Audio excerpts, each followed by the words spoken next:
పరమపావనమైన తిరుమల క్షేత్రం కలియుగ వైకుంఠం. శ్రీ వెంకటేశ్వరుడు కలియుగ ప్రత్యక్ష దైవం. శాంతాకారుడు, స్థితికారకుడు అయిన శ్రీమన్నారాయణుడు ధర్మరక్షణ చేయడం కోసం ప్రతి యుగంలోనూ అవనిలో అవతరిస్తానని ప్రతిన పూనాడు. ఏ అవతారంలోనైనా ఆదినారాయణుడి అంశ మాత్రమే అవనికి తరలి వస్తుంది. అసలు స్వామి వైకుంఠం వదలి కదలి రాడు. ఆ అంశారూపంతోనే త్రేతాయుగంలో శ్రీరామచంద్రుడై ఉద్భవించి ఉన్నత విలువలను ఉద్ధరించాడు.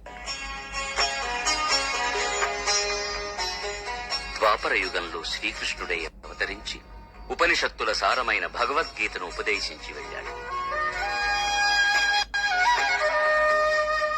కానీ కలియుగంలో మాత్రం ఆర్తజనులను ఆదుకోవడానికి, అందరి మొక్కులు తీర్చడానికి వైకుంఠాన్ని వదలి స్వస్వరూపంతో, స్వశరీరంతో తరలి వచ్చి తిరుమల శిఖరాలలో సాక్షాత్కరించాడు.